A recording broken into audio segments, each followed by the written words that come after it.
وسلام علی عبادہ الذین اصطفیٰ اما بعد فاعوذ باللہ من الشیطان الرجیم بسم اللہ الرحمن الرحیم۔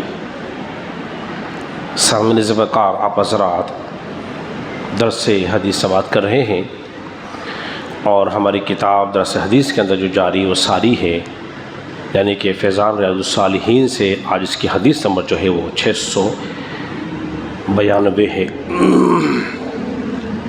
جو روایت آپ کے سامنے بیان کرنے لگا ہوں، امام بخاری اس کو کتاب التہجد کے اندر اس حدیث کو لے کر آئے ہیں۔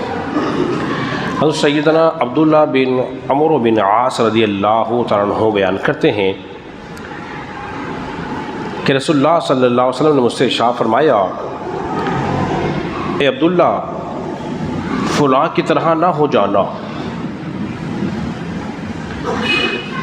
کہ رات میں تہجد کے لیے اٹھتا تھا اور پھر اسے چھوڑ دیتا تھا۔ آپ کا ارشاد فرما رہے ہیں، اے عبداللہ، فلاں کی طرح نہ ہو جانا، وہ پہلے تہجد پڑھا کرتا تھا پھر اسے چھوڑ دیا۔ وہ یہ کہ آپ ساری رات عبادت کرتے تھے اور آپ کے والد نے آپ کو سمجھایا کہ بیٹا ساری رات عبادت نہیں کیا کرو، اور وہ نہ مانے، عبادت میں مشغول رہے۔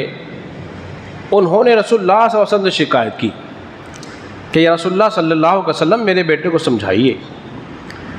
تو حضور علیہ الصلوۃ والسلام نے پھر اس کو فرمایا کہ جو تم عبادت کر رہے ہو تم اس پہ قائم نہیں رہ سکو گے، اور کہیں ایسا نہ جو تہجد کا اہتمام تھا اسے بھی چھوڑ بیٹھو۔ بڑی عمدہ نفیس بات آپ علیہ الصلوۃ والسلام نے بیان فرمائی ہے۔ اب کوئی یہ نہ سمجھ لے کہ عبادت سے روکا جا رہا ہے، کسی کے ذہن میں یہ وہم پیدا نہ ہو جائے۔ عبادت سے روکا نہیں جا رہا بلکہ عبادت میں اعتدال بتایا جا رہا ہے۔ ایسا نہ ہو کہ کبھی زیادہ آپ نے ظاہر دیکھا ہوگا کہ شوق میں کچھ لوگ چند دن کے لیے بڑی پابندی سے نماز میں آتے ہیں، اس کے بعد چھوڑ دیتے ہیں۔ تو پچھلی حالت کی طرف نہیں پلٹنا ہے بلکہ اس پہ قائم رہنا ہے، عمل وہ ہو، تھوڑا ہو اور ہو مستقل۔ امام بخاری ایک حدیث اور لے کر آئے، باب النکاح کی پہلی حدیث مبارکہ۔ تین نوجوان ام المومنین ازواج مطہرات کے پاس آئے کہ رسول اللہ صلی اللہ علیہ وسلم کی عبادت کا ذرا بتائیے کہ حضور کی عبادت کس طرح کی تھی۔ ازواج مطہرات نے رسول اللہ صلی اللہ علیہ وسلم کی جو عبادت کے بارے میں تذکرہ کیا، ان تینوں نے رسول اللہ صلی اللہ علیہ وسلم کی عبادت کو کم جانا۔ انہوں نے کہا پھر ہم کیا ہیں، ہم تو پھر کچھ بھی نہیں۔ تو ایک نے کیا کہا، ایک نے کہا کہ بس آج کے بعد میں ساری رات عبادت کروں گا، سوؤں گا ہی نہیں۔ دوسرے نے اعلان کیا، میں تو پھر افطار ہی نہیں کروں گا، ہمیشہ روزے رکھوں گا۔ تیسرے نے بھی کہہ دیا، میں شادی ہی نہیں کروں گا، عورتوں سے دور رہوں گا۔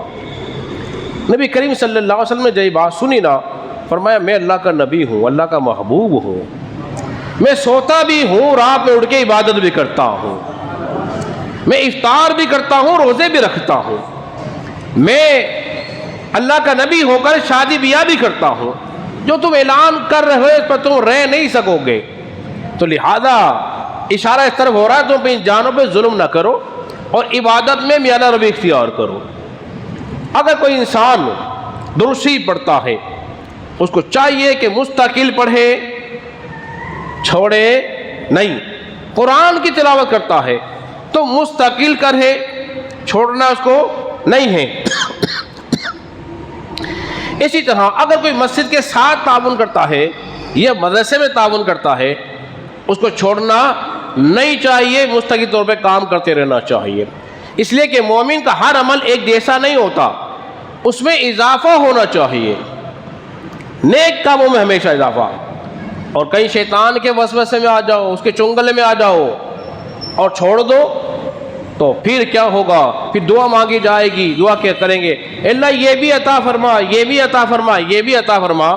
تو عطا کی دعا تو کر رہا ہے لیکن نافرمانی میں لگا ہوا ہے، طریقہ کار شیطان کا اختیار کر رکھا ہے اور رب سے رحمتیں مانگ رہا ہے۔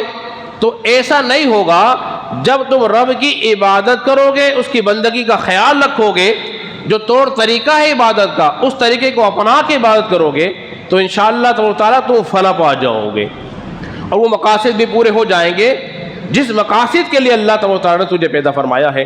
اللہ رب العزت کے بارگاہ میں دعا کریں، خالق کائنات ہم سب کو سمجھنے اور عمل پیرا ہونے کی توفیق عطا